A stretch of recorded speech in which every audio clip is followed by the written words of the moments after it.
Welcome. Welcome to this Nuyem event. I'm going to start by way of gratitude, giving thanks for all of our relations, giving thanks for the two-legged, for the four-legged, for the ones that swim, for the ones that fly, for the ones that crawl upon the earth, for the ones we cannot touch with our hands, but that we are touched by deep inside, giving thanks for this beautiful web of creation that we're part of, and the strand and the web that we are. Giving thanks at this time for our homeland, for the place where the mountains meet the ocean. Giving thanks for all the creatures that call that place home and make it the wild beauty that it is. Honoring and giving thanks for all the ways in which the land and the waters and the mountains and the trees, all the relatives of that homeland make it what it is, and the ways in which that they have influenced and shaped and defined our culture, our language, our tools, our clothing, our songs, our stories, our ceremonies, our blood memory. Honoring and giving thanks for our blood memory, the memory of our ancestors echoing through our veins, beating in our heart, breathing through us, loving through us, living through us, giving thanks for our ancestors, for the lineage of loved ones that we come from, deep, deep in time. And honoring and giving thanks for the upholding and the returning of the knowledge and the tools and the stories and the language and all the things that make that returning journey possible. And giving thanks for the pieces of knowledge that we each carry as we pull ourselves back together and get on our feet. All the places in our hearts that keep that inkling of light and strength and goodness and beauty alive, echoing on through our ancestry. Giving thanks and honoring well-being and all the things that uphold well-being emotionally, physically, spiritually, and mentally. May we continue to be held and nurtured in this journey of wellness. And honoring and giving thanks for the knowledge keepers of our ancestry and of our tribe, and the ways in which that knowledge is being passed on in the hearts of our people.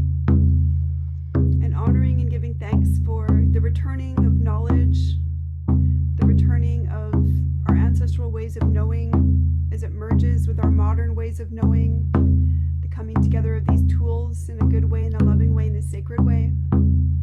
And honoring and giving thanks for that place of connectedness in our hearts, that place of connectedness as we stand together strong. Giving thanks and honoring all that's shared when we come together in this way, all the knowledge, all the stories that are shared as we come together in these Nuyem events, and the ways in which that this knowledge impacts and influences our journey of returning, our journey of reconnecting in a good way, in a loving way, in a sacred way. Wah. Wow. So welcome back, everyone. I apologize about being absent the last week. I tried to ask them to go on, but they said no. Said it wouldn't be the same without me. So I respected that. And thanks to everyone that emailed and asked me to get well. My sister there had passed on the emails to me and really lifted my spirit. I do have one announcement to make. Last training, when I went out to Rediscovery, Teresa gave me these two rocks. One of them said strong person, and I can't remember for the life of me what the second one had said, but it was talking about when I get distracted in life to go back to Mother Earth. I had taken those two rocks and I made two rings out of it. This is one of the ones that I made. And well, my fiance has the other half. And she said yes, so I'm engaged. These rings came from Soaring Spirits. I turned the rocks that Teresa had given me into these rings, and then I asked my partner to be my forever partner. So I'm pretty happy about that. We plan on getting married at Soaring Spirits sometime, and just want to thank Teresa again for gifting me those rocks. I ended up turning them into these rings, and it was interesting enough because the one I made for her fit on perfect without being refit. So when she came back home, it slipped right on perfectly. So I was gonna wait a while and try to be really romantic and stuff, but I couldn't, and I had to just spit it out and ask her.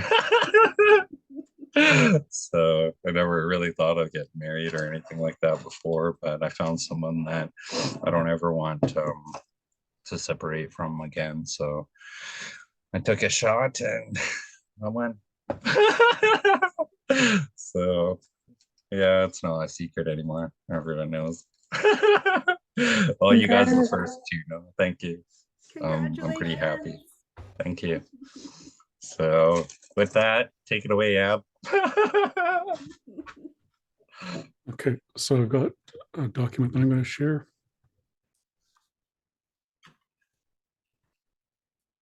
So it should be up on the screen now. So I wanted to do some corrections from last lesson. So I wasn't sure about the whether it was Tusa with a regular C at the front or Tusa. I thought it was this one here. The C with the apostrophe on top is a sharper sound. But I looked it up and it's actually just a regular C, which is the softer t sound. So it's Tusa. That's to dry.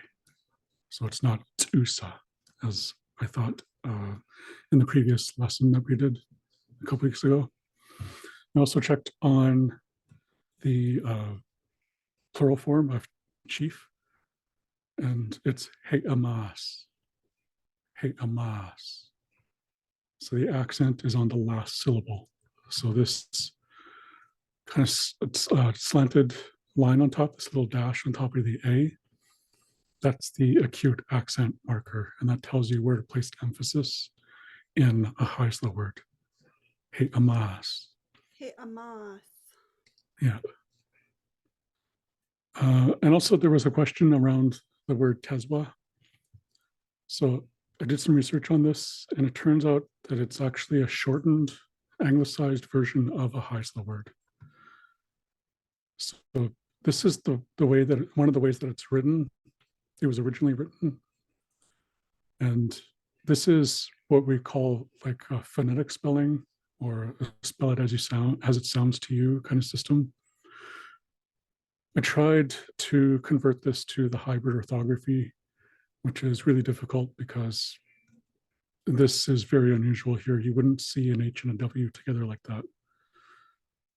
So I think it might be an X and a U. And I'm pretty sure that it would be like this, that the Tezwa is actually Tetsua, and it's the ending of the word. So it's part of the word, it's not the whole word. So I think this would be Huisu Tetsua. Again, this is just a guess. Since this is phonetic spelling, there's a lot of information that I'm missing here. There's unusual letter combinations that you wouldn't normally see. This, yeah, it's not Zwa, it's Tsua. I'm pretty sure it's Tsua. And then I compared this to another place name that I found, Giltua, which means long inlet. So I'm pretty sure that's Tsua at the end. And yeah, so that's what I found out in my research. There is a different Heisler name for it. Again, this is more phonetic spelling here. So I think this would be the hybrid conversion. I think it's Wat-Yua. Wat-Yua. What-Yua. What you are. Again, I'm not sure about these. all I could really do is just guess as to what the spelling would be. I'm not sure what this would actually mean either. I don't have any really concrete idea as to what these could mean, other than Wa, I know means river, like a big river. So it's fitting that it would be the name of a river. I'm not sure what the Iwa part at the end would mean. So that's what I uncovered in my research, and I can bring you to a website. And yeah, so I'll just, there's some kind of pop-up that came. So I'll stop sharing my PDF file. Now I'll open up my browser and bring you to the web page.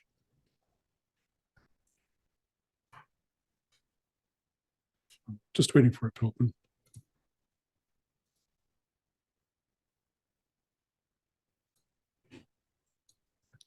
Okay, so it's opening now. So I can bring you to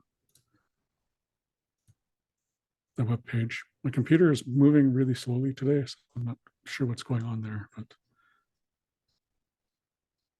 this is the document that I found online that gives information about the name Tezwa. So again, yeah, just it's taking a little while to open up the web page here. Yeah, sometimes this computer is just really slow. I'm not really sure why. But yeah, so I found, okay, here it is. So this is the map that shows the location. So this is so here's the Douglas Channel, here's the Gardner Canal coming down. And we zoom in. There's the Kitlope River. This is Kos. That's Kitlope Lake. And this is Tezwa here. That's the river that drains into the lake there. So if I zoom in far enough, it should show the actual name. Okay, yeah, so yeah, Tezwa River. So scrolling down to the bottom, it gives some information on the origin of the name. So it says Tezwa River adopted January 11th, 1922, as submitted by Frank Swanell. And then there's a description here. Not sure how that would be said. Huisu Tetsua, I think is what it would come out as. And this is labeled on a sketch map of river and lake system drawn in 1921 by Frank Swanell. And then it has another spelling. The name, as spelt after hearing it pronounced several times by an English-speaking, I don't really like the word Indian, Haisla or Hanaxiala, met on the Kitlope River, very difficult to pronounce by Europeans, suggest Tezwa River. So that's what I found on the website there in terms of where the name actually came from. So again, all I can really do is guess or find someone that actually knows how to pronounce the Haisla name accurately. That's really all I can do without that information. So that was the website that I found. So I'm going to go back to my PDF file here, open that up again. So this is the excerpt that I just read from. And also I wanted to talk a little bit about other writing systems. So during the last lesson, Dustin brought up a couple of different writing systems that I talked to him about. I've shown him a little bit of this, but not all of it. So I originally thought he was talking about syllabics. So that's what I have here. And this is basically a writing system used in Cree and Inuktitut, and also Dakath, which is the carrier language. So I've got, instead of clicking on this and going back to the website, I just have web page is listed here. So that's the URL that shows the how the symbols break down. So it's called a syllabic writing system because what they're doing is they're combining consonants and vowels and creating consonants or creating syllables from those. So what I decided to do was to take the word kitimat and write them out in each of these syllabic writing systems. So in Cree, this is what kitimat would look like. So this first symbol here, this is a K and an I. So it's K. This is TI. This one that looks like an L, this is MA. And this raised dash at the end, that's the T. So K, T, Mat. So that's how it would look in the Cree syllabic writing system. It's a little bit different in Inuktitut. So here's the KI. This looks similar to the TI in Cree. This is the TI in Inuktitut. Looks kind of like an upside down U. And this symbol that kind of looks like a capital L is also the MA. And then this symbol here that looks like a raised C is the T. So that's how kitimat would look in Inuktitut in their syllabic writing system. And in Dakuth, this is the KI. It kind of looks like a B with a little dash going through the middle there. This is TI, so it looks kind of like a capital D with a dot in the middle. This is MA, which looks kind of like a capital E. And then the T is a small raised capital T. So that's how it would look in Dakuth or carrier. You can see that there are some differences between the writing systems, but that's basically how they also do have, like they use English writing as well, but there also is the option of using syllabics in each of these languages. And with Cree, I think there are a few different regional dialects. I'm not sure if the symbols change. I think it might have to do more with like the order of the syllables, the order of the letters. Not really sure. I don't know a lot about that. So it's just an observation on my part. So this is something that I find really interesting because I just have a general interest in languages in general. And I'm really interested in this kind of writing system where it's very different from English, where they're taking a consonant and a vowel and combining them into one symbol. So I find that really interesting, especially with Dakuth. Teresa, you might remember we went to a conference in Prince George for First Voices. There were people there from the Carrier Nation, and they talked about the fact that they were having trouble trying to revitalize their language. So one thing they decided to do was to develop a standard writing system because they really felt that was going to help get the ball rolling in terms of their language, getting their language, teaching the language and sharing it and things like that. So they decided to go with the syllabic system.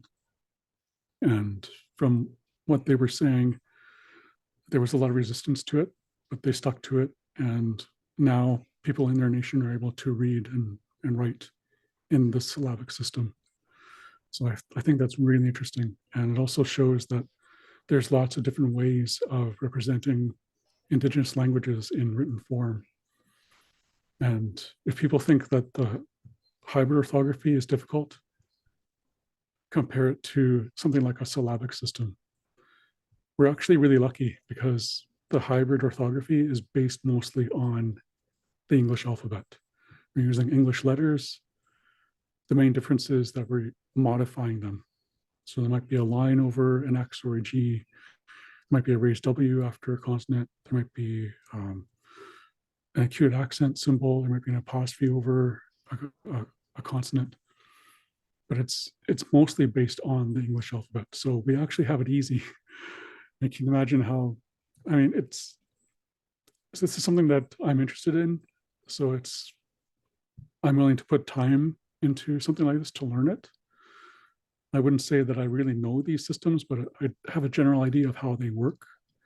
And it did take some time. It did take some practice for me to even be able to take a word like kitimat and turn it into these different syllabic systems. But it can be done. But we have it a little bit easier with the hybrid orthography being based mostly on the English alphabet. And further down on the next page, this is a picture of Ethan Bear. This is when he played with the Edmonton Oilers, and he's holding a jersey that has his name in Cree syllabics. It actually says Masqua. So this L, as we saw, is the one that looks like an L is actually M-A. This is the S. And the symbol that looks kind of like a lowercase b. This is the K and the A. And this dot is the W. So since the K and the A are together, they're integrated into each other, you can't really put the W in there. So I think that's why it comes after. This would actually be read as KWA, qua, mas qua. So I found that really interesting. And I think that was a really good move on the part of the Edmonton Oilers to actually give him a jersey with his name in his own writing system. I thought that was really cool. And I think what Dustin was actually talking about during the last session was Chinook Pipa. Because I have shown this to Dustin before. This is a shorthand writing system for Chinook jargon. And this is how you would write kitimat in Chinook Pipa. So basically, it's kind of similar to the syllabic system, where this line here is a K, and this little hook at the end is an I. It could also be an E. That's one of the things about the Chinook Pipa system, is that these little curves or little circles are usually the vowels, and it could be more than one. It could be an E or an I. So in this case, this would be K-I. And the direction of the longer lines mean something. So what I discovered was that this is a shorter line. So this is shorter because it is a voiceless sound. K sounds like K. So this is a voiceless sound. If this was G, it would be a longer line. It would start up about here and then come down, and then the I attached would be a little hook on the end as well. So GI would be a longer line. KI is shorter because K is a voiceless sound. This is the TI, so it's a short vertical line with a little hook on the end. So that's TI. If this was a D, it would be a longer vertical line. But since it's T, it's voiceless, it's a shorter line. This curve that's facing left is an M. This little circle is an A, and then we see the T again. So that's kitimat. So that's the Chinook Pipa system. And I'm going to just close down this PDF, and I'm going to, actually, no, I'm going to open that back up again, because I have something that talks a little bit more about how this Chinook Pipa system works. So this is a publication from May 3rd, 1924. This is called Chinook Rudiments. This was written by Father Père Lejeune, who worked out of Kamloops. And he talks a little bit here about how the Chinook Pipa system was developed.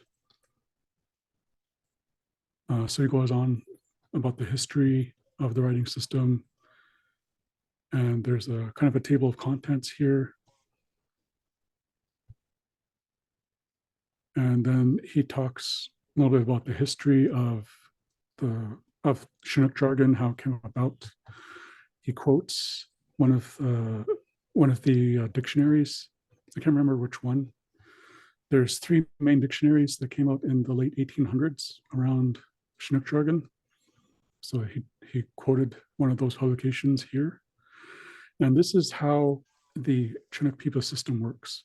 So this little circle is an A, a bigger circle is an O.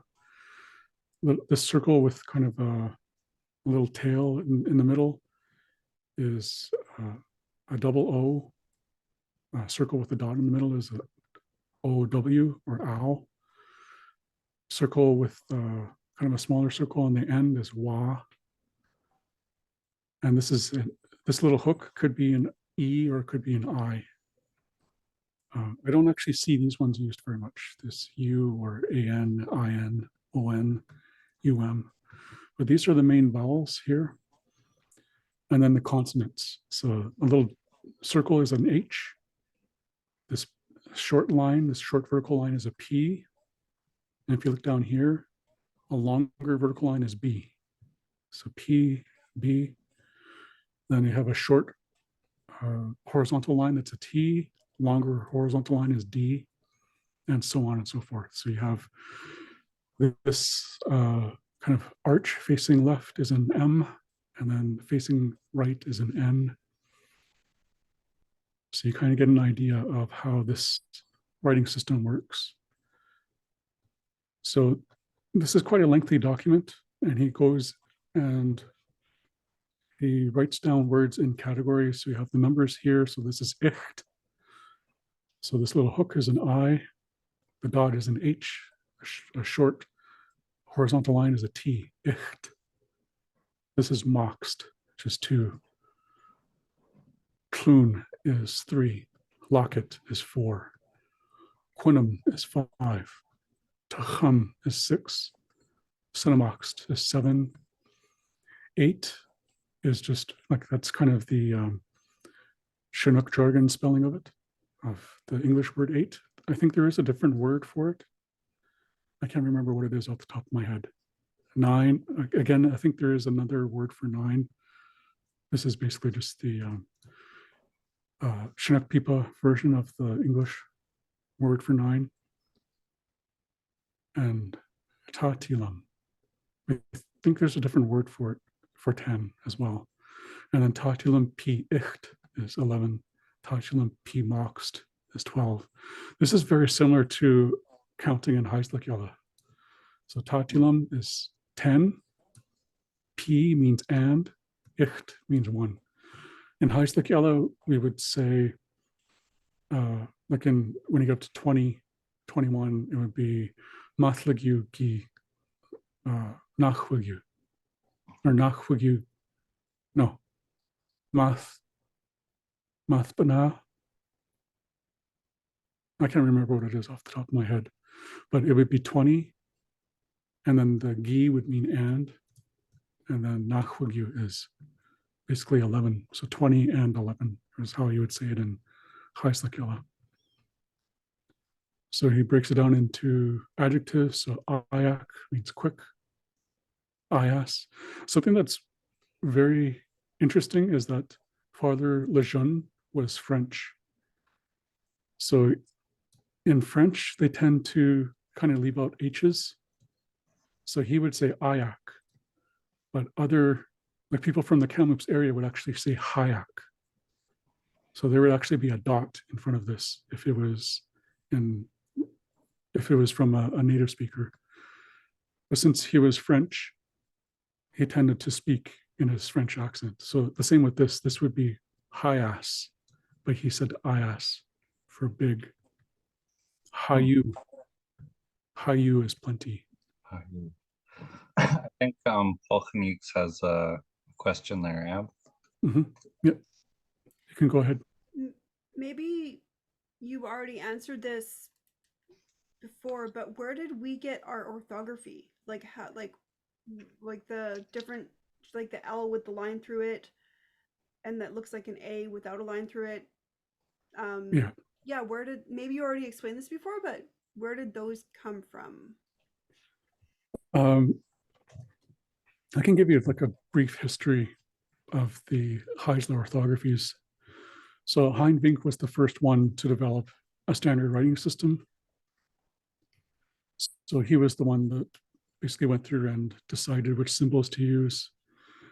So he started off with his first orthography, and then he changed it later on. So he had a second one, and it was slightly different in terms of, well, he changed it so that he could show emphasis in words. So he had a way of showing accent placement in his second orthography.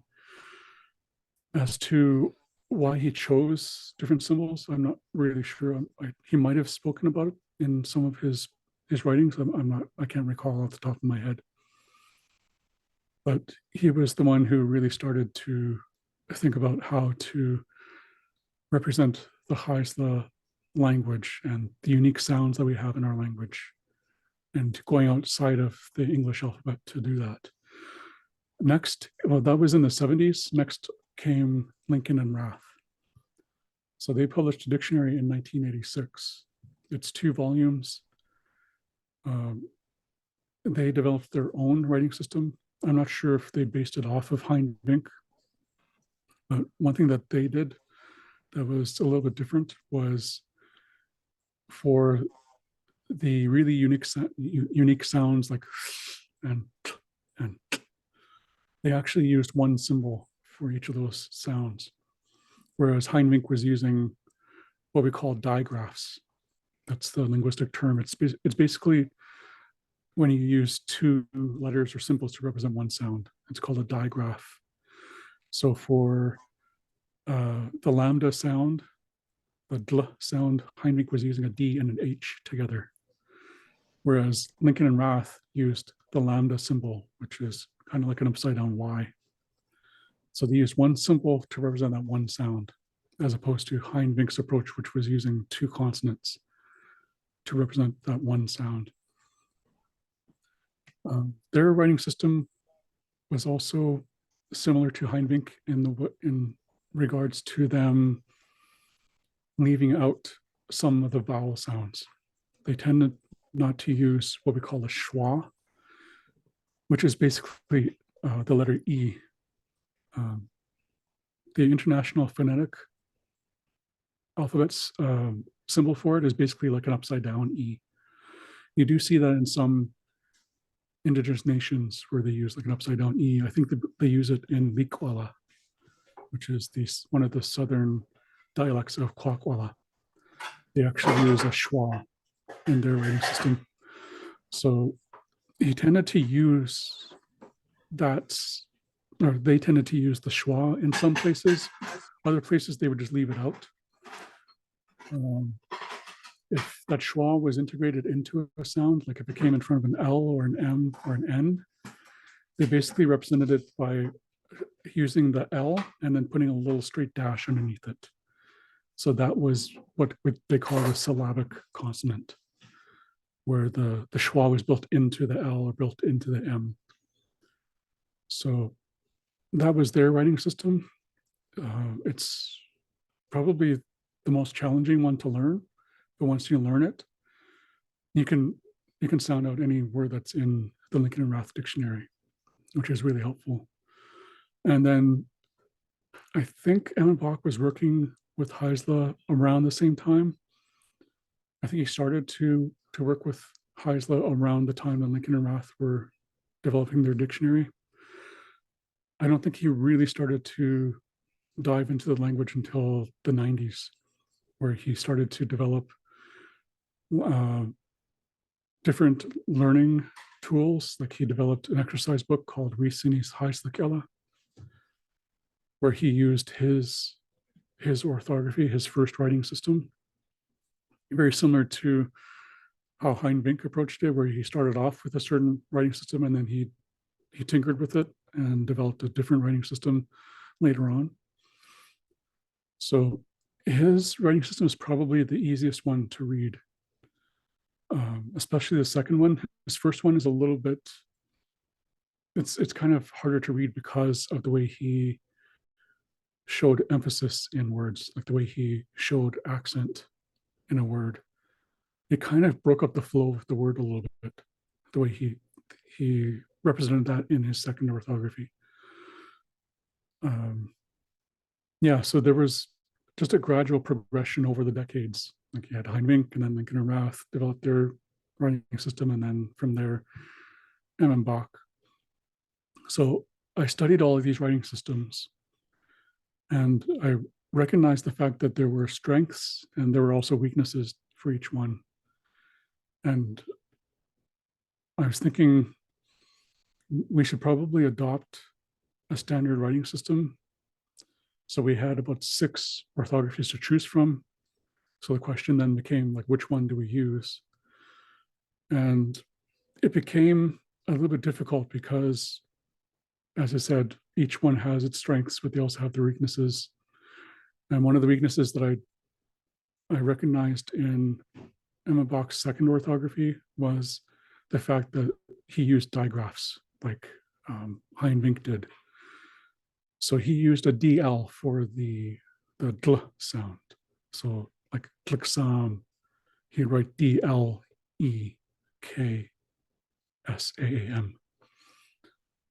It's a little bit confusing when you see that. It's okay when it's at the beginning of a word, but if it's in the middle, what happens is that people tend to kind of visually read them separately. They tend to break up the D and the L.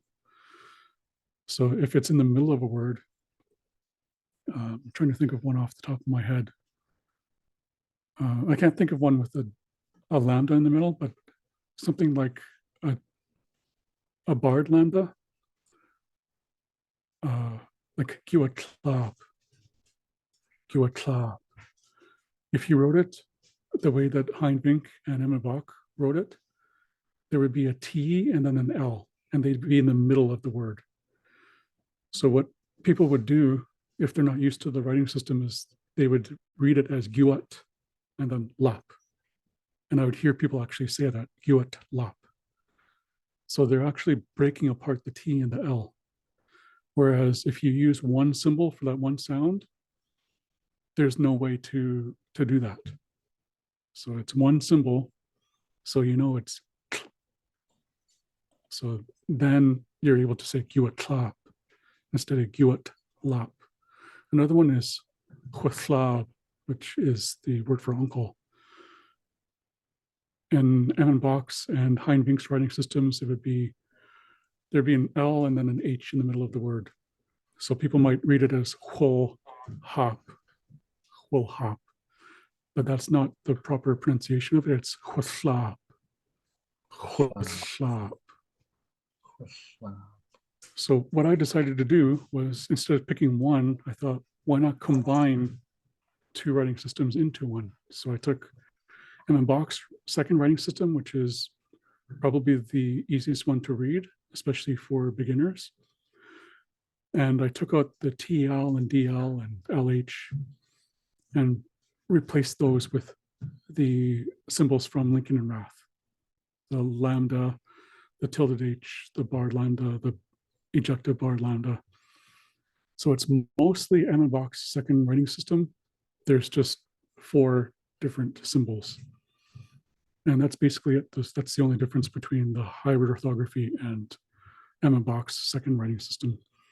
So to me, it's the best of both worlds. Like you have Emma Bach's writing system, which a lot of people are familiar with. You've probably seen a lot of his writing. He did distribute a dictionary in 2006. So a lot of people have seen that, and that contains his second orthography.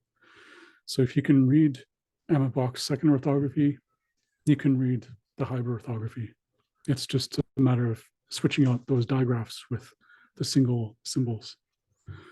That's kind of a brief history of the Heisler orthographies, and I would like at some point to write a book about that. I would go back even further, because you can go back before Heinrich. There are other people who were not necessarily linguists who tried to represent our language in their own writing systems. But they didn't quite work things out in a way that really worked very well. But I would explore those to go back to like the beginning and up to now with the hybrid orthography. So yeah, that's a brief history on Cool. Heisler writing systems. Wow. Sharing. I was wondering Yeah. about that. I Yeah. have to I got a necklace made, beadwork, custom design with the word Teswa on it. Mhm. I have to redo it now. Put it in another order for the correct spelling. Yeah. But if it was a Heisler word, it would be Tedzwa. Mm, Tedzwa. mhm. Tedzwa. If it was just a Z there, but I believe it's a ejective CUA. Tua. Mhm. Tedzwa. I noticed that's how our elders would say Z. Mhm. Zipper. Yeah. Yeah. Ziploc. Below zero out. Yeah. Mm, mhm. So with all that you studied up until now, as you've given us a presentation today, would you, if you still knew nothing about our hybrid orthography and you had to restudy Geisla Gala right from the start, would you still choose the hybrid orthography to represent our language? Yeah. Mhm. Is it because it flows the best, or it actually absolutely captures every sound that you need in the language? Yeah, it's the best overall representation of the unique sounds that we have in the Heisler language. So you showed that language, that guy with the jersey, and it had that circle at the end, and you said that came with a KW. Does that circle, as in the syllabic L, where it has the schwa built in, does that circle automatically mean a rounded consonant over here? I'm not sure. I haven't gotten that far in my studies. I've I really just took like a brief look at Cree and Inuktitut and Dakath, so I would have to study more to try and uncover that. Cool. It's so interesting after witnessing you study all these languages, how fast you're able to pick up on it. And I noticed that Chinook jargon, were those all labials in the beginning of the alphabet when it was teaching you? Because I noticed the T there, the P there, and I believe the B were all categorized the same as you would do your alphabet. Yeah, when I was trying to decipher the Chinook Pipa system, that's what I did, was I grouped them together as to like how they're made. So I put the B and the P together, and that's when I realized there was a relationship between the length of the lines. It works when you're using like there is a Chinook Pipa keyboard. It has some issues. You can't really like what I did in my document was actually I typed up Kitimat in the keyboard, and then I took a screenshot of that because when I try to copy and paste it, it breaks up the syllables into the separate letters, so it doesn't quite transfer over. But yeah, and that is something that I find is really helpful, is the fact that I studied all the Heisler orthographies and figured out how they work. That has given me the information that I need, the skills that I need to actually study other writing systems. So that's how I was able to learn syllabic systems and Chinook Pipa fairly quickly. I wouldn't have been able to do that if I didn't do all that studying of the Heisler writing systems, because that's one of the strengths of using a standard writing system like this, is that it's transferable knowledge. And there are other Northwest Coast Indigenous nations that use symbols that are similar to ours. Like there are lambdas in other dialects, like Mikwala, I mentioned before. I think they use a lambda. Or actually, they might use a DL. I can't remember. No, I'm pretty sure it's a lambda.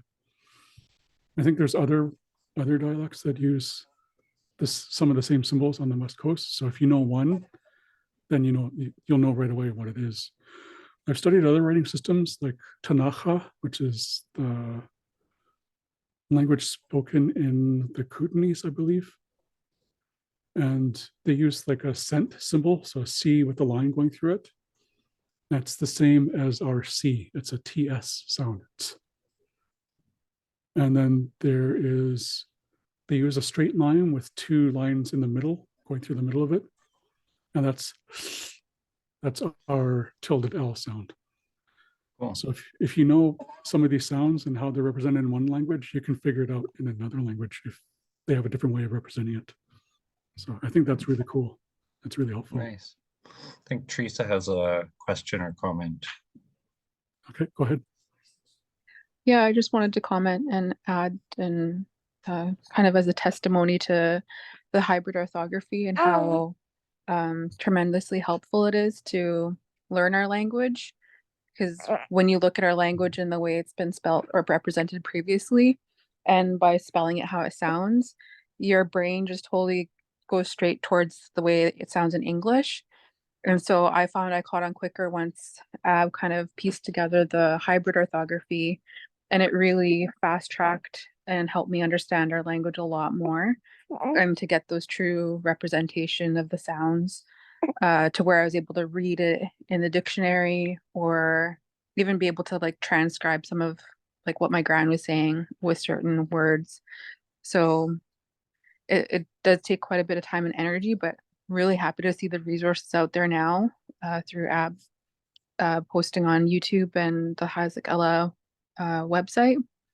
And it's just been tremendously helpful to pick up the language with those symbols. And like you even said too, like you pick it up in other languages too. Like there's this person I follow on TikTok who teaches Celtic Gala, and they have very similar orthography too. So I thought that was pretty neat.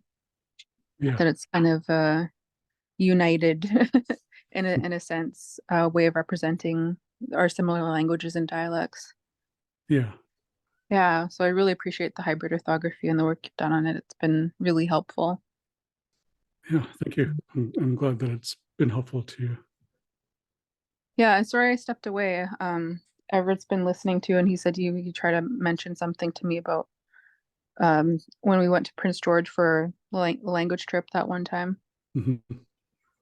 Yeah, sorry I Yeah. missed that. I had to step away.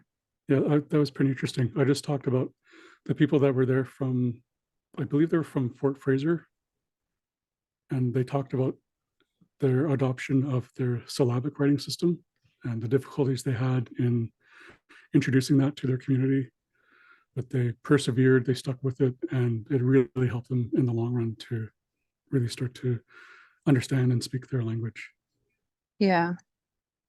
Yeah, it was really neat attending those language conferences because you could see the wide variety of languages that are just in BC alone. It's like kind of blows your mind at how many different languages are actually spoken in BC in comparison to like the rest of the country. Like they're more widespread with like Cree and those languages going east, but in BC there's such a large representation of Indigenous languages alone here, so it's pretty neat. Yeah. And then to think we had one shared trading language like Chinook. That's pretty cool that you're studying that. It's pretty neat. Yeah. I seen something about that too, because it becoming like a dying language in itself because not very many people know or understand it. And I've Mhm. always wondered how much of that language is present in our current language that we use today.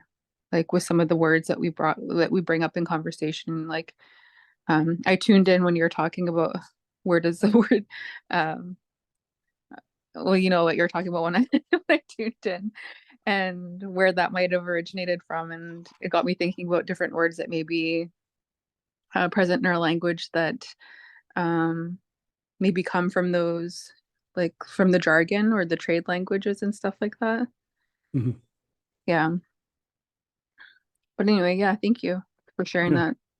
Yeah, you're welcome. Oh, and I remembered how to say 21 in Heislakella. Munsuchpanagi nachwagyu.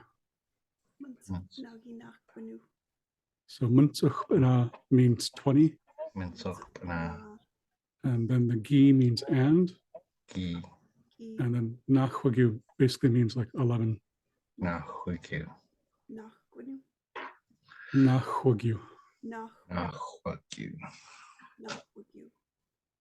Okay, know how cool. far east Chinook goes? Is it just a coast? I was just gonna ask that too. I was because he was actually telling me last time. I was gonna ask how far east your assumption that the Chinook jargon was used, but more specific, how far north and south?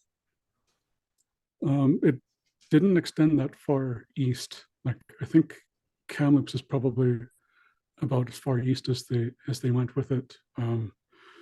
I think they spoke it in areas around Kamloops too, like Salmon Arm, Cache Creek, places like that, a little bit further east.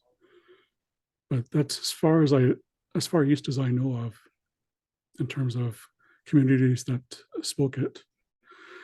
And it, in terms of north and south, I'm not sure if they would have spoken it in Alaska. I believe they may have here and there. And in terms of how far south they went with it, it's kind of hard to say. I know for sure that they speak it in Oregon. Like that's why it's called Chinook jargon, because the Chinook Nation is in Oregon at the mouth of the Columbia River. And yeah, so when I talk about Chinook jargon, I very specifically mention Chinook jargon because it is a separate dialect. It is a separate language because Chinook is a language in itself. I'm not sure if it's spoken anymore.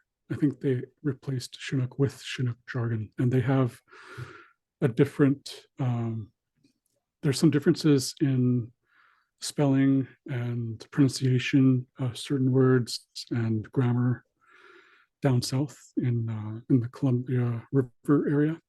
They also have their own orthography. They have a standard writing system they use down there. I actually have a Chinook jargon dictionary that comes from that area. So they use their own orthography, and it's, again, knowing all these different writing systems has helped me in that regard in being able to understand other languages that use different symbols. So do you still study every Saturday? I know that you're going into a class that they had every Saturday.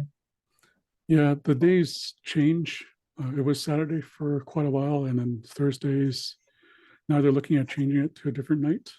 But I actually haven't been going for the past month or so, mostly because I have my class, my linguistics class, that is taking up a fair bit of my time. So I'm using that time that I would normally be attending the Chinook jargon class to do my homework for my linguistics class.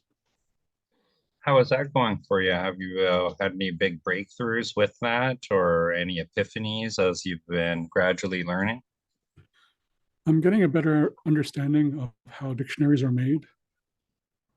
The class is in lexicography, which is basically like the science of making dictionaries. So I'm learning more about what actually goes into dictionaries, making them, classifying words, things like that. The parts that I'm finding really challenging is the terminology. Since I'm not a trained linguist myself, I don't have any formal training in linguistics. I'm essentially a self-taught linguist.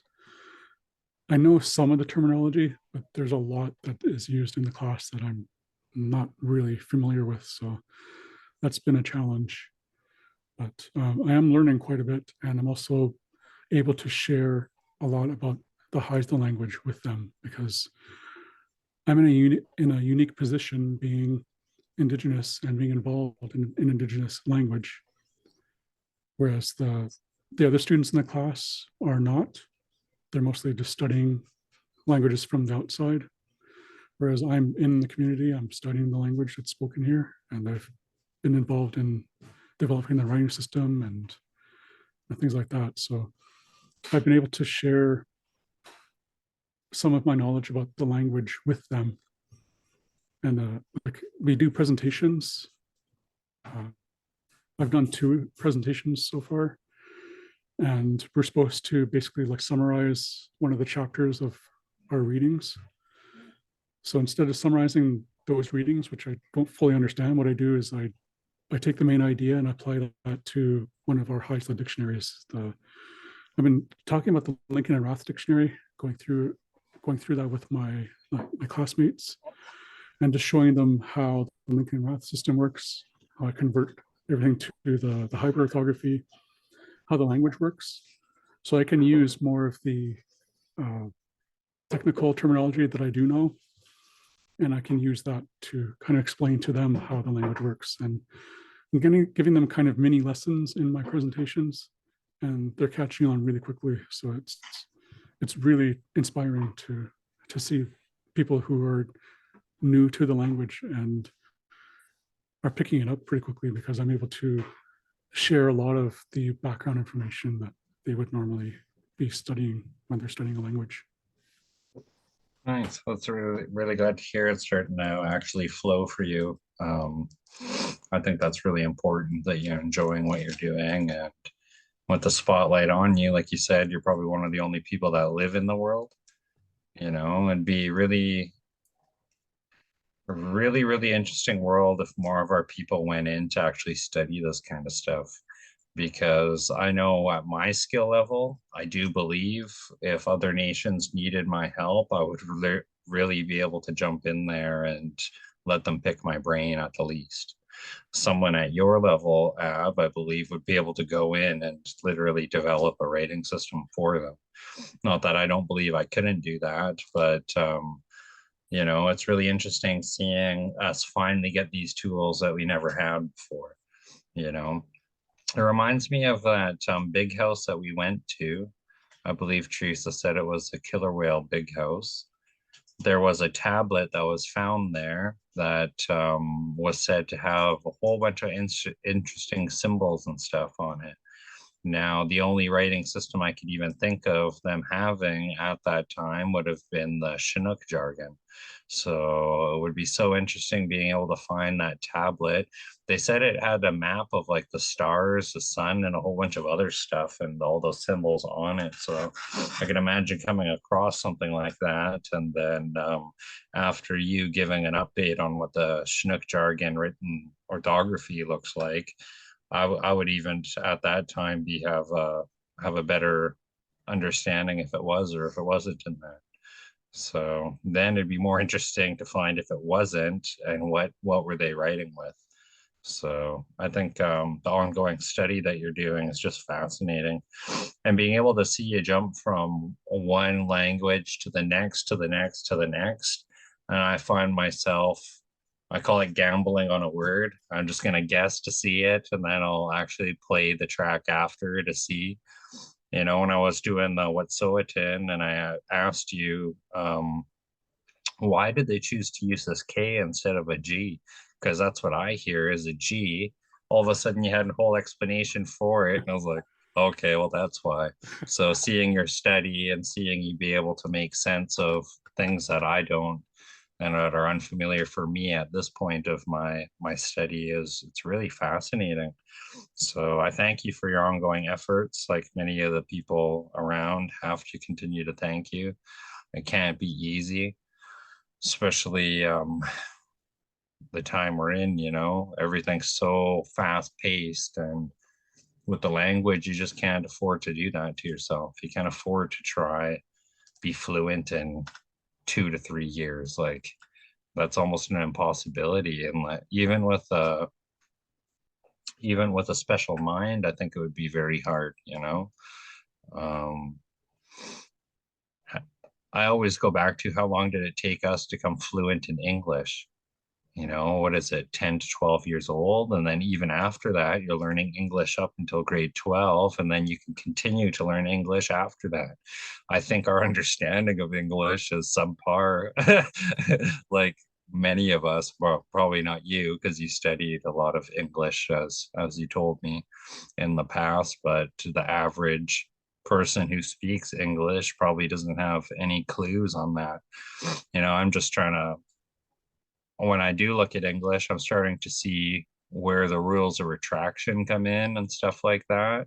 And then the more that I know our language, I'm looking at other languages that might have double acute accent markers within the one, and I'm trying to sound that out because I know the function. I just want to know if it does the same.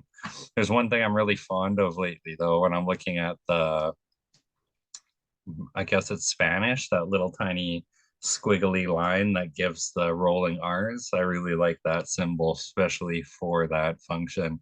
So when I'm looking at other languages, what you always told me, it's trying to break that coding. And even when I'm reading R's, it's still just trying to be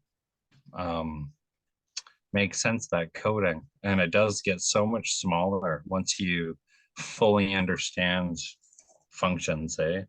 So again, thanks for your ongoing study of all of these languages. Like even the presentation you did today, how many people in the world do you actually think can do that?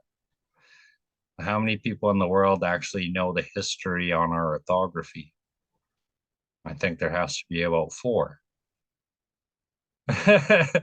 You know, that's not many at all. How many people could, I brag all the time about being able to read, write, and speak the 3, but when it comes to Hind Vinks, I'm still stuttering and sounding that one out because I find that one for me the hardest, because everything I've learned in the back end, I took his last and I learned that last. And I'm like, why does this have to be so difficult?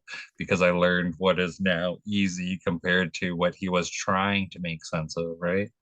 So I think that's why it's so difficult, because I don't believe at that time he fully had the best way to represent it as, you know, Neville and John had adapted later on.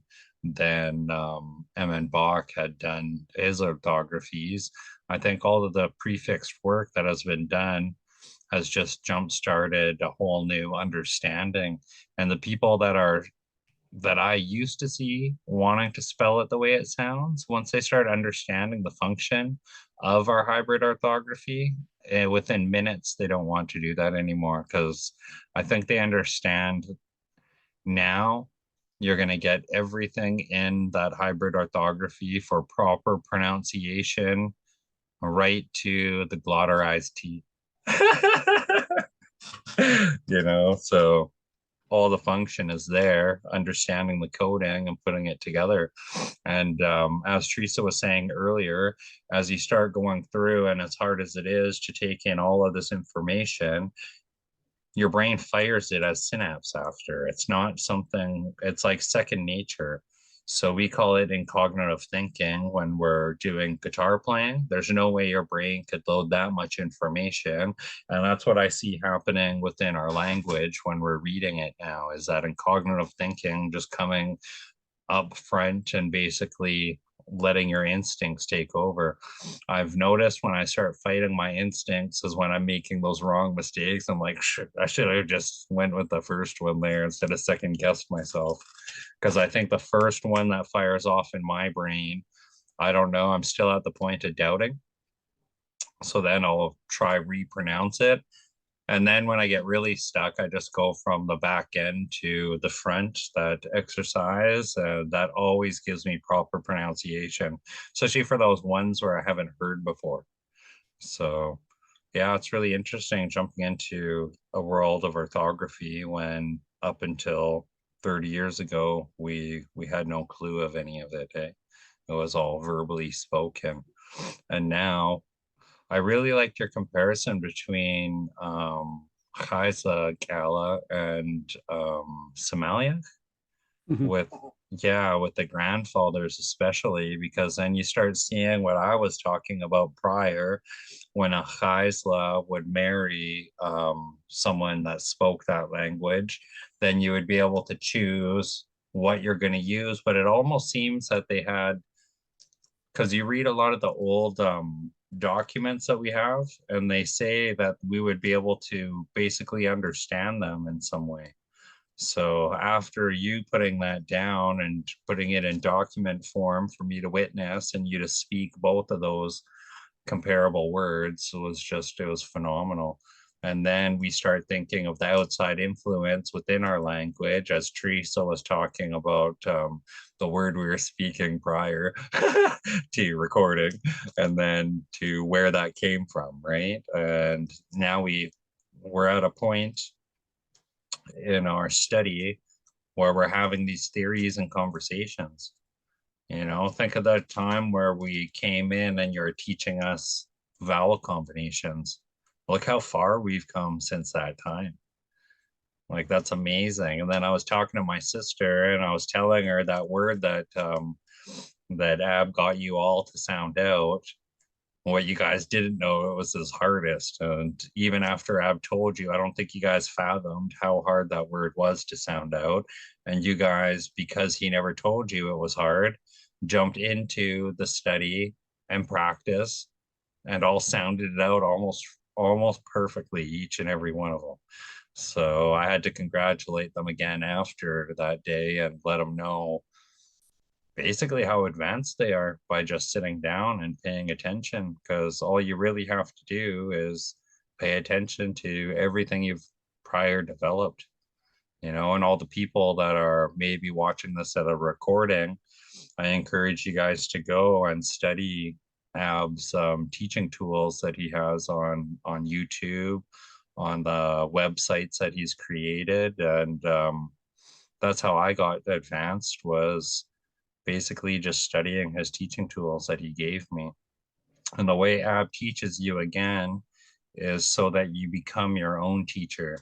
Basically, when you get to a certain level, you're just going to need him for corrections or theories and things like that. He's going to take you to a place where you're going to jumpstart into it. And before you know it, you won't think of yourself as a teacher. But when someone comes along and has no understanding of the orthography, all of a sudden your synapse starts firing and you're basically tutoring them on everything you know, and you'll stand back and be like, holy cow, I know quite a bit about this. So I found myself in that position many times, and that was actually about 2 years ago now. So I'm 2 years later in my study, and still learning lots every day. Like, the more I read and read, I'm making more connections. So the more you use it, the easier it gets. And the hybrid orthography for me, for one, it's never going to change. We'll always have the proper pronunciation. And for any circumstance that there was a tragedy and all fluent speakers somehow had just left the face of this earth, we would still be able to bring it back through this.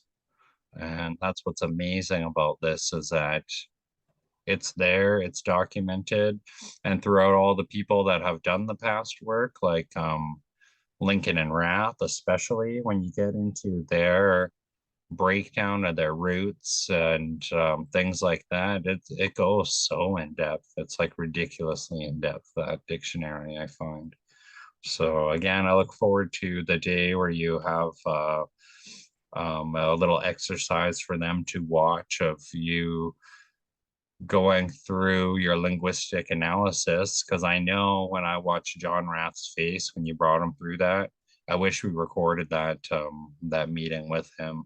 He looked like a little kid. He actually perked right up. He went right in. He was like, I've never seen my work used like this before, which he hasn't even, that never even came up to him, and he developed that. So that's pretty amazing. Well, thank you again, Ab. Well,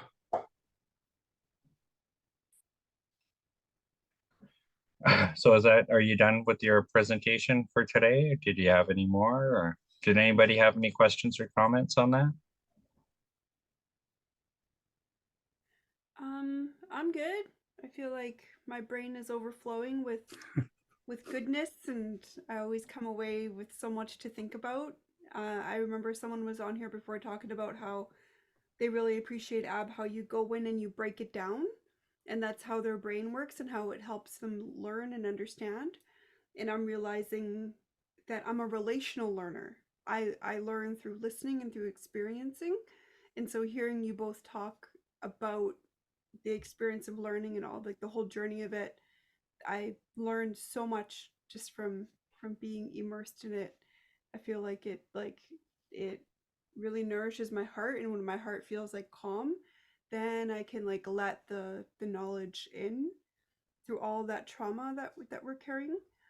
And so it's a very healing environment to hear you both in your conversation and the journey that you two have been in in helping our language.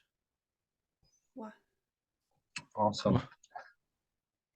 So it's 8:18 now. Do you want to come back at 8:25? Take a quick break there, and then we'll get into the Oolican protocols.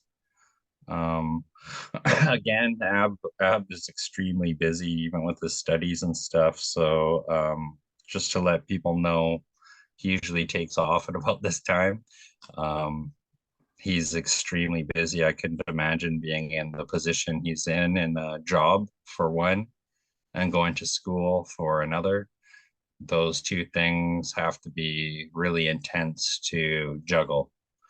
So I really appreciate your time that you lend to us, Ab. And when we first started this, I have to kind of tell this story. I asked Ab, and he's like, oh, he was like, I don't know, because he does this work all the time. And then I said, think of a whole bunch of people like me with my personality, and that's who your audience is going to be. He said, fine. He jumped into it, and you could see his the love in what he does shines in his eyes as he teaches this group here. So it's has to be a good healing experience for him, and capturing everybody's attention the way he does, it's special. It's really, really special. So thank you again for your time. After our break, we'll transition into a little bit of Oolican season, Oolican protocols, and have an open discussion of accumulated knowledge of the people here. So again, I'm not an expert. Everyone together makes us the experts at this kind of stuff, right? There's things that I will be learning as well too. I can only speak for my Baba Dan's camp. I can't speak for neighboring camps. So I would really be interested in hearing what you have learned at your camps as well. So we'll take a quick 5-minute break and come gather back here. What? Wow. I was gobbling my snack down. So in your screensaver map, Teresa just gifted me a poster of that. And halfway between Kamano and Kitimat, there's one place called Tlachid, Mm-hmm. and I believe it means paddled halfway. So that Tlachya would be to paddle, or Tlakyas. Tlachya is paddle, and Tlakyachid, I believe, would be or hold on a second.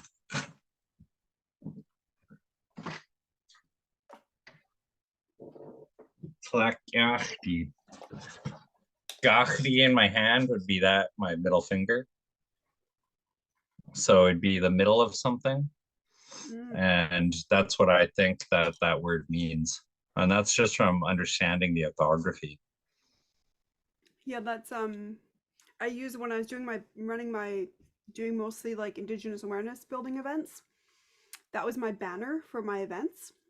Oh yeah. And I went to Lyle Wilson's house in Vancouver and just had a visit with him and asked his permission to use it. And he signed a copy of it in his book. Nice. To give me permission to use it for my work, for my events and things, and this is my work Zoom, so that's why I have it up. Oh, nice.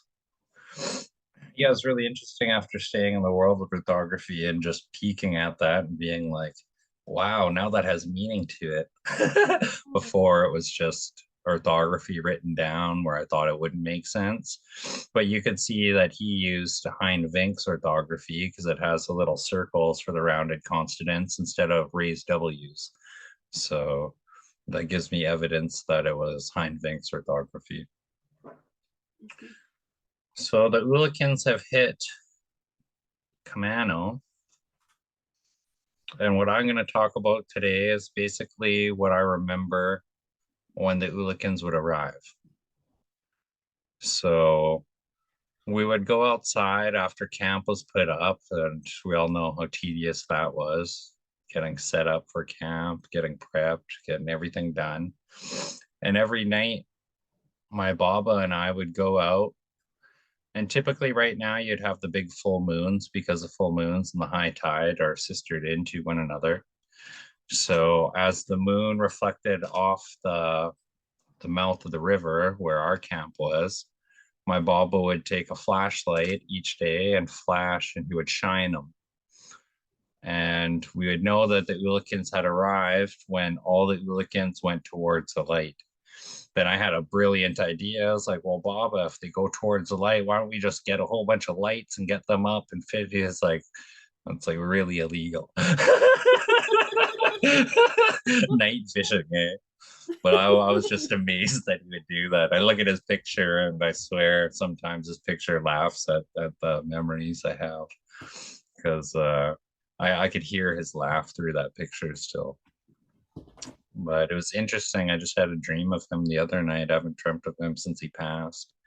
And it was a really nice visit with him to be able to see my grandfather again in my dream. And before you know it, I woke up that day, and why did I dream of him? Well, the Oolichans are in town. So right when that would happen, we knew that there was a 4-day leeway. You would let all of the fish run up for 4 days. The females come first, then the males follow the females up the river, as I was told. The next day, they would call around to all the camps. They would announce that the Oolichans are there. Then the chiefs of the Kamana would meet to talk about the fishing protocols and what we're going to do. They would reestablish that there is to be no hunting around the mouth of the river, upriver, or anywhere around the fishing beds. One drop of water would scare away all of them. So even if the run had started and they started going up, if someone shot anything around there, it would chase the whole run away. So the camps would get together and make sure that everybody was aware of the protocols. The only time you were on the water or the river was basically for emergency situations or going to get water. We would wait till the high tide came up, and then we'd go up to Wahoo for our water. Other camps had the glacial creeks coming down where they would just harvest the water right in their back. We never had that, so we would actually have to go punt up to Oahu and get our fresh water from there, and that's the only time we were on there. One year the fisheries had came in and they had the new jet boats, and they were booting around, and my Baba had to call them in and basically, I wouldn't say gave them a heck, but they got a stern talking to about why that's not proper. They were booting around so much in the new jet boats that the Zachwin clogged their little hole. They had to lift their engine and pluck out all the Oolichans from their holes. Hey, so one of the biggest taboos, and again, has to be going on that river while it's active, while it's being run. No work is to be done up river or down river, and absolutely no hunting. So not one drop of blood can get into the water. As for my camp, The size of our boiler would determine how many buckets we used for our family's recipe. My Baba Dan's recipe and my Baba Cecil's recipe were different. And I believe it's because the size of their boiler and the recipe that they're used to. Even though they come out with the same product, the size of the boilers make a big difference. Then you go up to around where the Shaw boys and them were. I remember their dad, they called him Archie. And his boiler was a different size. So one year their grease wouldn't separate, so they called my Bob up there, and I guess they got a new boiler. Their old recipe didn't work, and they had to come up right there with the new recipe and figure out this is the size of their boiler, this is how much water they used, and then this is your new recipe basically. So when we were lining our bins, we would probably go with that much, like 6 to 7 inches of hemlock branches. We would put all the hemlock branches down in our bin. And what was really cool about Camano, it's whose camp was first that year to fish for. It wasn't one for all for one. All the Heislas that I remember would get together. Now we're going to fill up that bin. Now we're going to fill up that bin. Now we're going to fill up that bin. Because in all reality, you remember how much Zachwin there were? There was tons. There was so many. And it was just easier and lower impact on the river when we worked together to fill up one bin after the next. They would seine it in that time. And I was on one boat where we would do little circles at one part of the river. They would drop the seine net over here, we would chase the school of Oolichans up, and then they would close the seine net and pull it in. Before you know it, that whole cloud of black was just flopping around, and you had all of those Oolichans there. Then you had the double-handed brailers, they call them.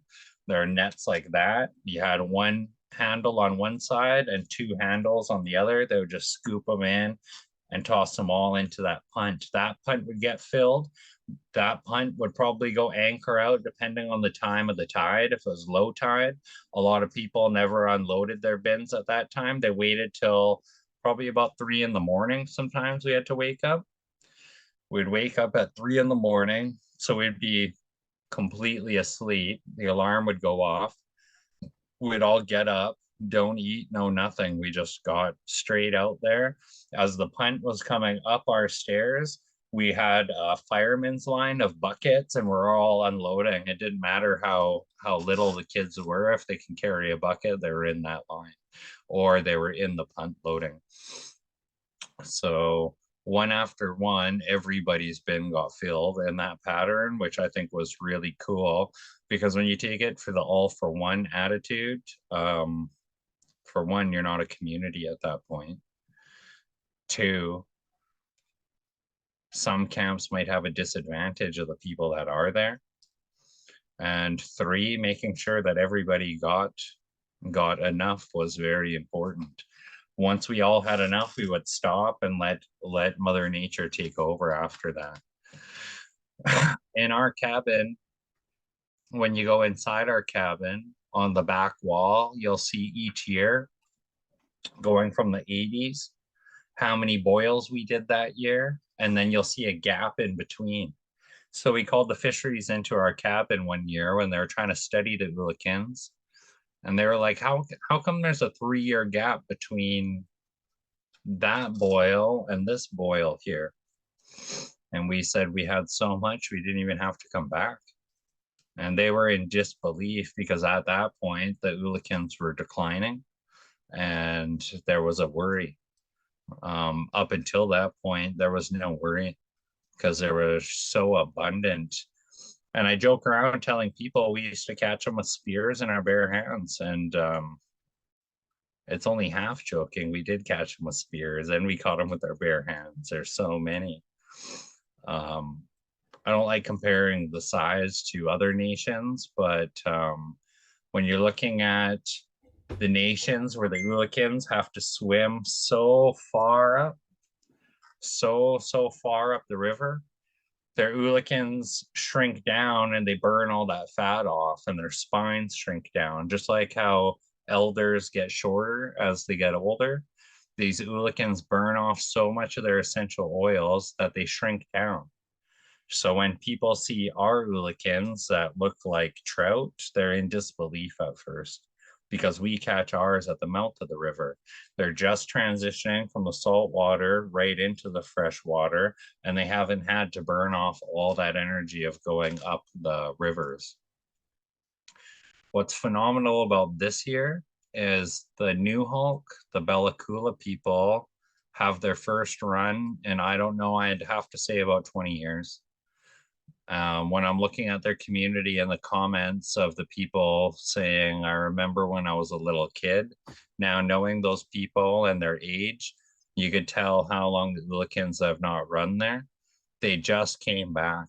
So they have a community meeting tomorrow, I believe, and they're going to talk about these protocols.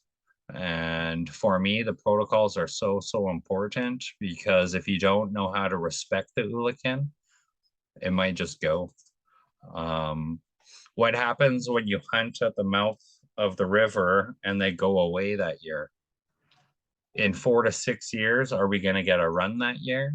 Or did we miss it because we sent them off? Because we never upheld our duty to the Helikas Tzachwin, the spirit of the Oolichans. They have their own spirit. When you look at the old archive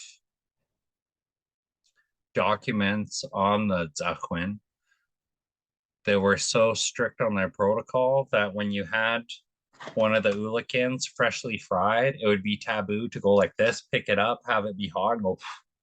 They were afraid you're going to blow the spirit of the Oolican away. So you would literally burn yourself over allowing that to happen. Our first boil, we would burn for our ancestors, the very first batch. The very first batch was always for the ones, our AM beef, the ones that came before us that are waiting there for a taste. We would actually bring out all our clothes and we would burn for all of the kids that were there. My Baba started that. He would burn his old clothes for his ancestors that were out there. Then me and my brother wanted to join along, so we started bringing our clothes out each year to burn for our ancestors out there, so they had clothes. My Baba would take the first batch, divvy it up into quart jars, and he would make a big fire. We would do our protocols, 3 rings around the fire to seal it off. He would speak completely in our language and call people forth, and then he would burn the whole batch. And that's how rich we were in Shlati at that time. We had so much that we're able to burn. My Baba and a lot of the other elders believed when we started selling it for monetary purposes is when we started disrespecting the spirit of the Oolican, and they stopped coming back. We traded, and you could trade so much for that. My parents went up to Hyder, Alaska, and they went into this one fireworks store and they asked if they wanted to trade some Kitimat grease. And the guy had no idea what it was, but there was this elder lady behind a drawn curtain, like how we have our doorways in our houses in some places. And she said, "Where are you from?" He said, "Kamano, we're master grease makers." And that lady, he never got to see her, but she said, "Give him anything he wants." So they remember our grease from that long ago. And that lady gave him, I don't know how many thousands and thousands of dollars worth of fireworks. My parents brought that back home and they had, I think it was like a 2-hour fireworks show for my mom's birthday on New Year's. So they had that for the community, and that's where they got all of those fireworks. I remember firecrackers, probably 8 feet long. They lit the bottom and it burned forever. And they just had so many fireworks shooting off. There's studies where they found in the Six Nations our grease. So that's how far they traded that way. across Canada. We're some of the only people that did the purifying, the rock purifying. I know in the NAS it's being adopted now. Some of their elders don't like it because they like the taste of their grease, and that's their grease. We don't have a say on the way they make it, just like they don't have a say on the way we make it. We like the taste of our grease. And I think Loch Lambs started doing their rock purifying too. So it's always a trick question on, well, how many rocks does it take to purify your grease? And this is where you'll know if there's a rookie involved that is just talking that he knows, or if there's a master around. There is no answer on that except for as many rocks as it takes. So you must have been like myself, Polchaniques, to go collect the black rocks. They can't have a crack in it. We'd put it into the fire until it was glowing red. That was one of our first jobs at the camps to do, especially as the young ones, go down to the creek and be able to find all those rocks. Then we would take it into the Oolican purifying shed. My gran had a big giant ladle, and it had to have been about that thick, and that handle was up so high. She would put the Oolican, she would put that into the ladle. She would put her head back like this. She would drop the ladle down. Sometimes there'd be an 8-foot flame, and she'd go, "Oh!" as that big flame came. As that rock cooled off, and she swirled it in the pot, and she would dip it from the bottom. She would bring it up midway, twirl it around, and then she'd bring it to the top, and you would watch it just bubble and bubble and smoke. Then she would take that one out and put it away. The next rock, probably, I don't know, maybe 3.5 feet, that flame would go up. The lower the flame was getting, the less impurities that were in the grease. The only thing that is burning away is the impurities from that grease. So as more rocks came, the lower and lower the flame got until the last red hot rock went in. It would just sizzle down. It would bubble. She would go from the bottom, swirling whatever way she chose. I don't think that the direction mattered, but she would swirl it around from the bottom, bring it up to the mid-level of the pot, then bring it up to the top level of the pot. Then she would drop it down into the mid-level of the pot, and right at the top of the pot, in a swirling little piece, she'd be able to grab a spoon, put it in there, and pull out the last bit of impurities. And that's what turned our grease into like white lard. So that's how we were able to purify. And that was a way that the master grease makers would ask people if they even knew how to purify their grease, basically in a polite way, and to induce to see if they were full of it, as they would say. The people that talked, eh? So it was basically a trick question to see if they've stayed from beginning to end. And that was really hard to stay from beginning to end. We're one of the camps that went up there waiting for the Oolichans. So we would leave before our spring break 3 weeks ahead of time. We'd go sit down there, and we were the ones to call back home. The Oolichans came, the Oolichans came. Then after we were done filling up our Oolican bins, we would have to come back into town, and we would do a community fish. Well, everybody had enough within the Camano village. We would load up a punt till it was just over the water, like that much, literally. Then we would tug that into the community, and everybody would come down with buckets after buckets after buckets. And that's all we did, is sit down at the bottom loading their buckets up. And then for the ladies, basically me and my brother would have to go pack their buckets back up to their car or wherever they got back down. Some of the biggest compliments I got when I was doing Meals on Wheels was Grace Smith. She was like, "Do you remember me from when you were a little boy?" And I said, "Yes, I do." And she said, "Oh, you do? So you remember bringing me buckets of Oolichans, hey? You were just how big?" And you would carry those buckets. And that was some of the best teachings I believe I've ever had. So Teresa shared this. Do you want to say a little bit more, Teresa, about where it's from or what it is or where you got it? Yeah, so I was asked to, well, I did a bit of my own studying on Jacquin, and I wanted to know more about like their habitual life and what they're like out in the wild and how they spawn and their behaviors around spawning.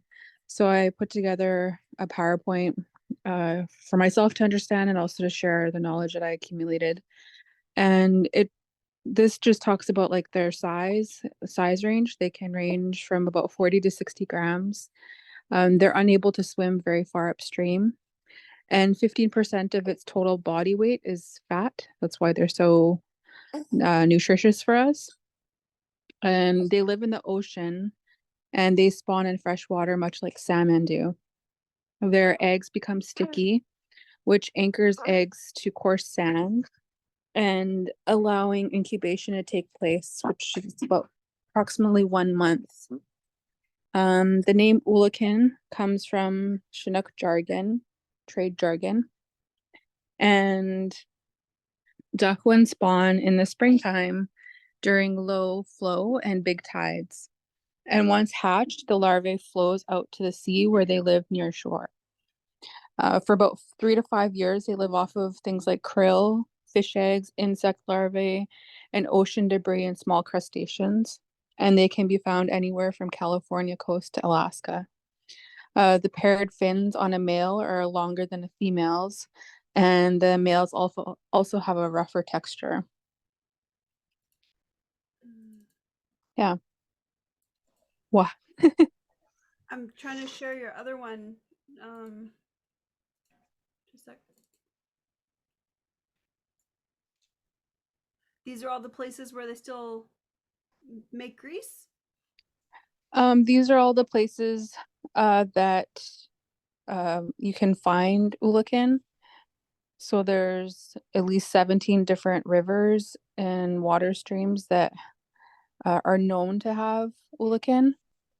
From the Fraser River, Squamish River, Jamalco, Kanakini, Kinkum, Wannock, Chuckawalla, Bellacoola, Kimsquit, Kitlope, Cowisauce, Kimano, Fosh Lagoon, Kildala, Kitimat, Skeena, and Nass River. So Haisla Hanaxila territory is home to 6 out of those 17 Oolican bearing rivers in BC alone. And currently, like that, I think that's kind of a really shocking statistic now is that we know that the only harvestable area that we truly have in our territory is within the Hanaxila Kimano River. That's so crazy. And Fosh Lagoon, who would have thought to look in there for them? Fosh Yeah, I Lagoon. thought that was interesting too. Well, it's so weird because that's the only place in our territory where we have whirlpools on each end. So Fosh Lagoon's opening is this big. As the tide comes in, all of that water forces in and does like a drop off in a whirlpool until the tide comes up within the lagoon. When the tide goes out, it's like a reverse. So those Oolichans, how in the first one, I believe Teresa shared, said that they travel at the low flow, high tide. In Fosh Lagoon would have to be an absolute. So the only time people can get in is the same time that the Zachwin could get in because of the limitations of that lagoon. That's crazy. One time my Bob almost got stuck in one of those whirlpools, and my mom and dad were so scared. They said that the boat, I'm just trying to find something. The boat went in, then the boat started going like this around, and they were almost flat. and they thought they were going to get sucked down that whirlpool that was in there. And they all looked at my baba, and my baba grabbed the throttle, and my dad said, he just said, "Come on, baby," went like this, hit that throttle, and they said they caught air and they came out of that thing and landed down. And that's in a gill knitter, 32-foot gill knitter. That would have been the most scariest thing, because my baba, he couldn't even swim. So imagine living a sea, facing the sea each day, not being able to swim. That's crazy. Yeah, Fosh Lagoon is pretty well known for it being a treacherous area. Made me think of when that tour guide company took out people to Fosh Lagoon, and they took them across that entry point where you're basically going against rapids to get in there. And when they flew through there on their boat, they injured their passengers because they flew through there, and it like literally tossed their passengers around up in the air and off of their boat.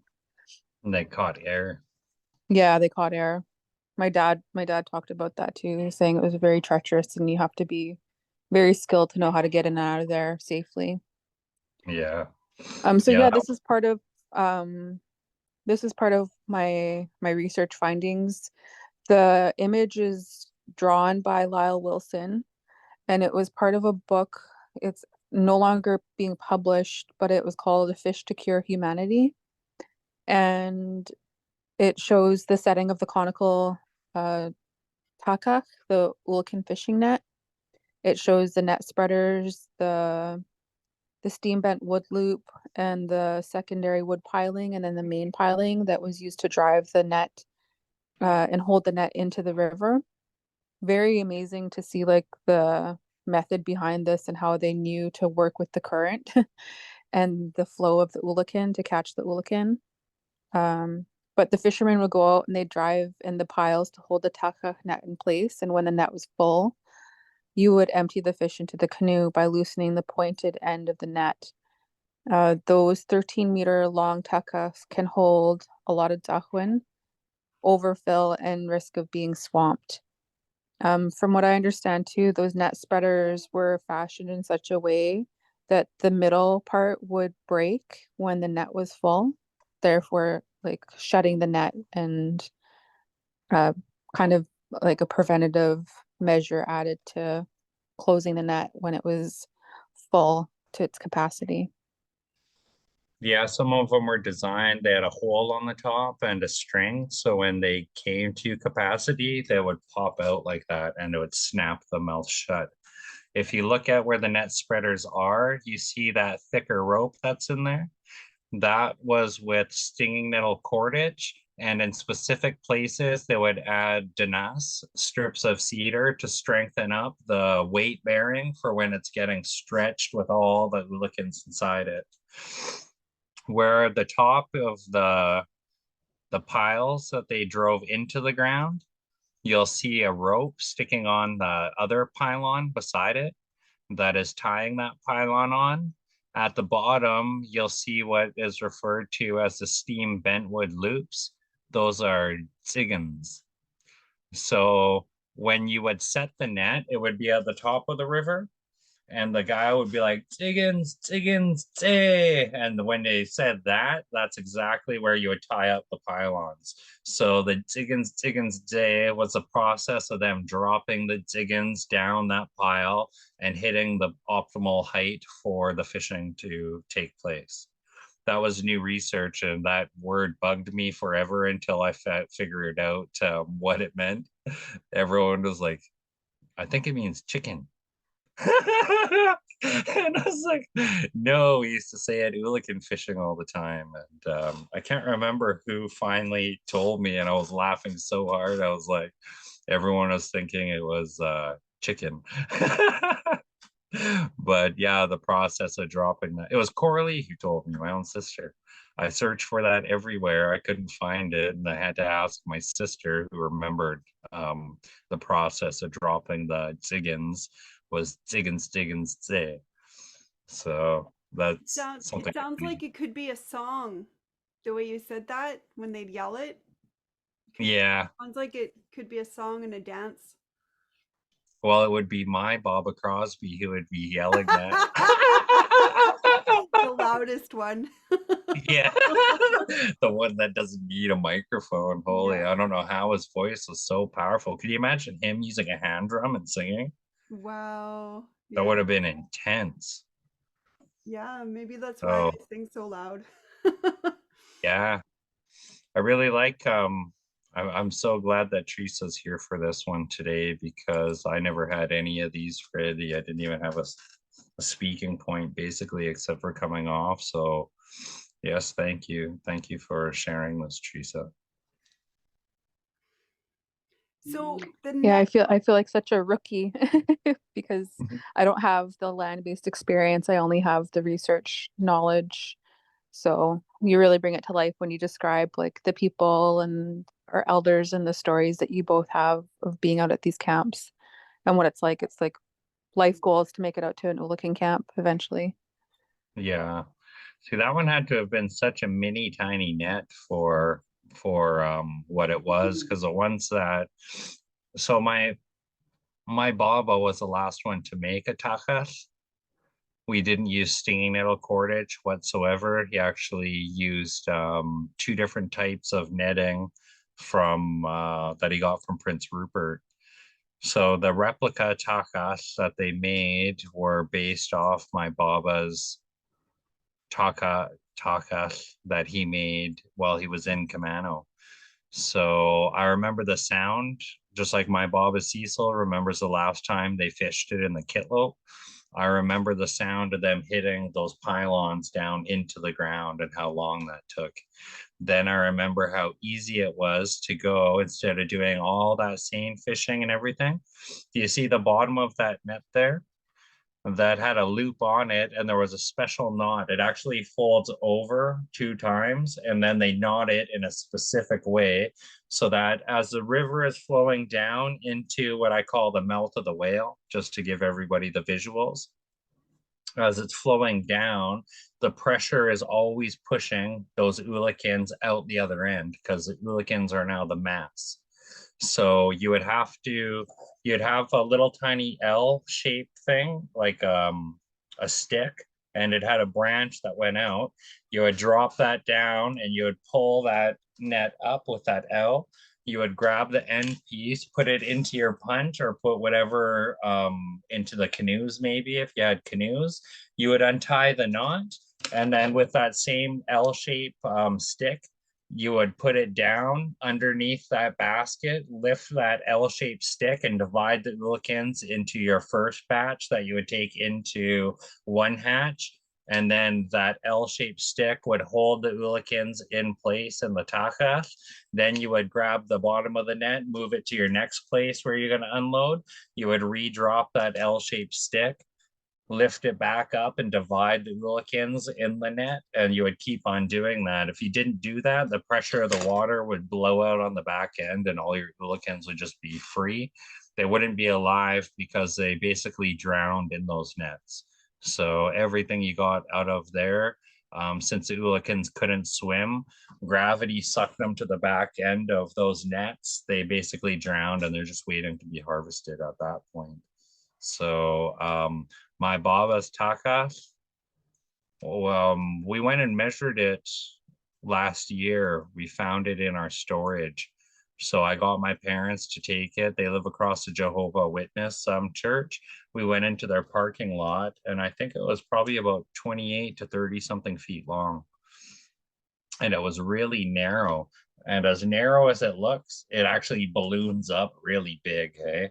So I'm not too sure if it was Megan or Teresa found a place in Europe where you could order stinging nettle cordage. And we have a big dream of one day making one of these nets out of that stinging nettle cordage and adding the strips of Danas where we need to strengthen the actual rope. So you can see in the left picture where you have specific the stinging nettle cordage, which is that grayish and it gets slimy, is what I was told. to the mouth of the net where the Danas is more dominant in that cordage there. So that was specific just so that rope wouldn't break off. And the I can't remember the name of those Oolican spacers. That was my job. I had to replicate a whole bunch of those each year out of cedar planks and cut them into size. So usually take those things around and show people. I have an idea. So you know how for little kids you'll have little pretend kitchens Yeah. and you got all the different setup with like the sink and the stove and the pretend utensils and things like that. What if we had a miniature Oolican camp? Man, I could see Lyric just having a heyday in that, like literally right away. I got the idea seeing this video of someone who did that, but it was like a mini fishing camp or like a hide, like processing a hide camp. And it was like dolls and everything. And I'm like, whoa, what if it was for Oolikans?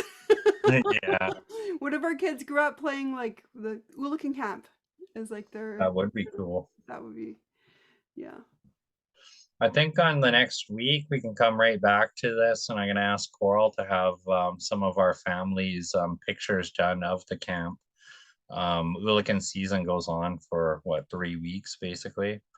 The run comes and goes, but I wouldn't mind to actually go a little bit more in depth into what they look like, what the boiler looked like, what the YUs look like the skimming tools and all that kind of stuff. Hmm. That was my job when I was out at camp, was to skim, Yeah, and to mash and to stir. So I did a lot of, I had a little necklace at one point that the late John Wilson made for me when I graduated high cool. school, of a little a little Oolican skimmer. My baba, after the Oolican season was done, we were boiling. The Oolicans had come and gone. He went over across, he got a beaver, and he tied the beaver paws to my wrists. And this happened to my mom's mom, and her mom's mom. And it's to keep you busy as a beaver all the time.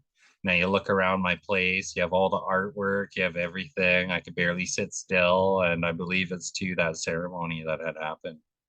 That happened to my Granny Pearl and Granny K too when they're little. We kept those beaver paws, try to make necklaces out of them. And my dad had stole them because we never cured them proper. And there was like carrying around rotten meat, just stinking up the place. I ended up grabbing them and tossing them. We were all mad. Wearing bear bait essentially. Stinky beaver feet. I'm sure a bear would find that smell really, really tempting. Yeah, She said, "Did you gross. want Just to?" thinking how the heck is my stomach so weak now compared to when I was a little kid, apparently.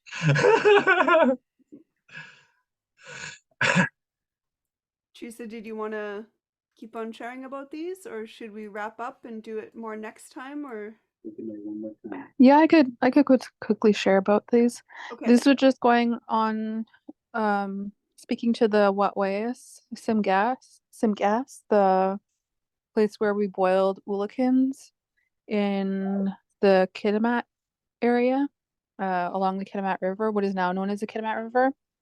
The Wet'suwet'en traditional owner, the Haisla name was Galagem, which is now being held by Chris Wilson, aka Tigger.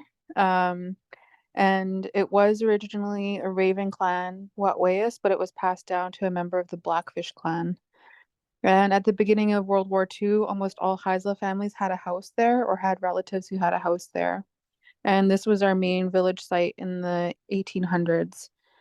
In the 1940s, it had at least 29 residential houses, and they were arranged roughly according to the clan of the house owner. This is where tlati was made, Oolican grease.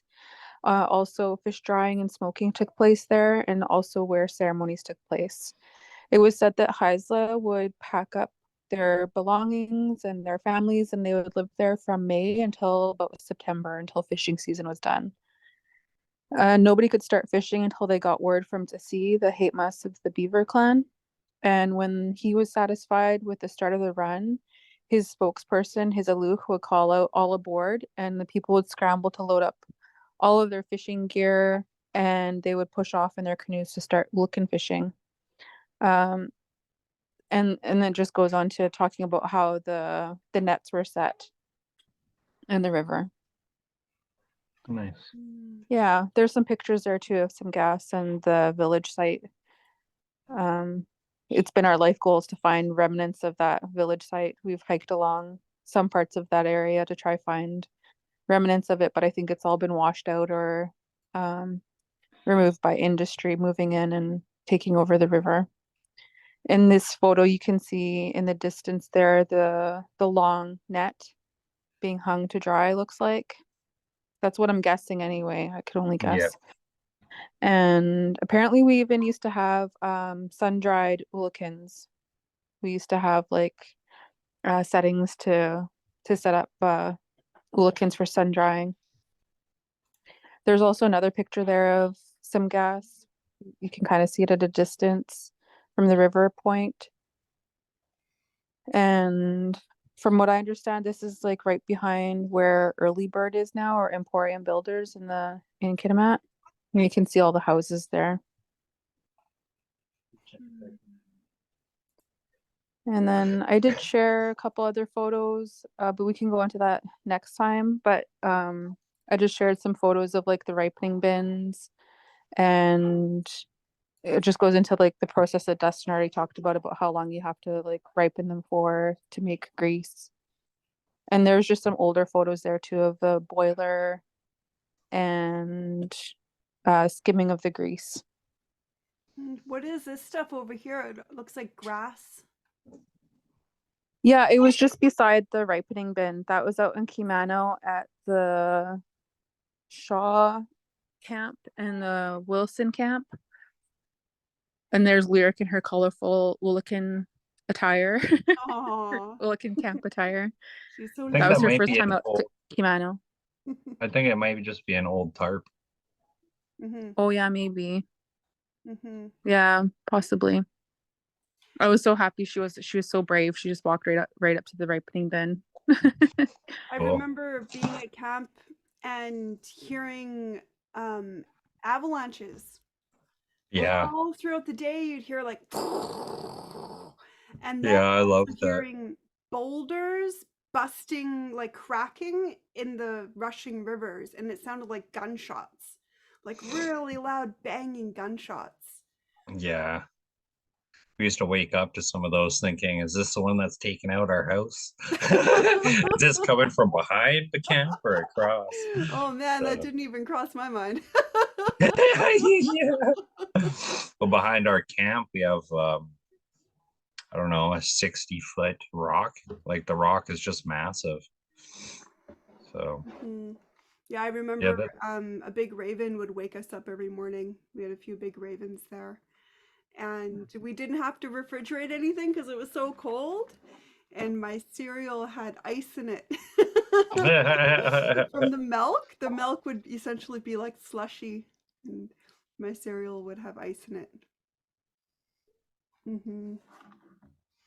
So I guess I loved witnessing the different animals that were out for Oolican too, like the massive amount of eagles and porpoises. Oh wow, porpoises too. Wow. I didn't Yeah. I didn't know that. Cool. So I guess this is part 1, eh? yeah. Right on. Okay. So ending the same way we started, by way of gratitude. Giving thanks. Giving thanks for our time together, for the coming together of hearts and minds and spirits, honoring our ancestors, honoring the living memories and their stories echoed on through our words and our actions, and giving thanks for our little relatives, the Juchwins, and the big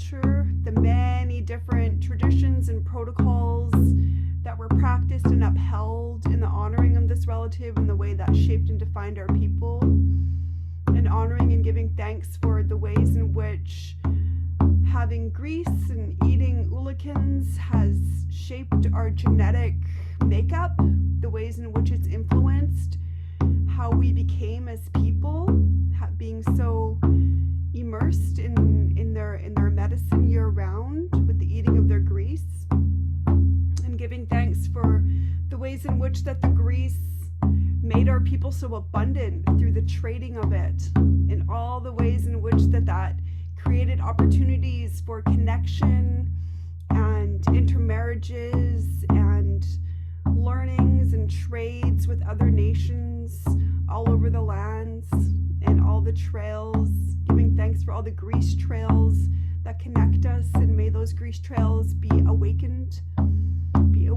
and journeyed again by our feet, the feet of the descendants of the ones who originally walked them, and giving thanks for all the stories that our ancestors have related to Jahwin, related to Oolichans, whether it's through the fishing or the processing or through the trading of it, and giving thanks for the returning of those stories and for the place of deep appreciation and gratitude in the hearts of our people for the journey of this Jahwin, and how intertwined we are in our healing, and honoring and giving thanks for the Jahwin wherever they are when they're not with us, honoring and giving thanks for whatever their journey is. May they be well, may they be nourished, may they have what they need, may they be safe wherever they are, and a prayer of gratitude to them for returning to us in the little ways that they have these years, and honoring and giving thanks for the lands and the waters that keep these Jahwins, our relatives, safe and well and nourished, and honoring and giving thanks for our time together in this Nuyem event, and for all the ways that this has contributed to our healing as a people, all the ways in which the things that have been shared will echo on in our hearts and our minds and our bodies in the days and weeks and months and years to come, and the contribution that this is to our journey of reclaiming ourselves. Wah.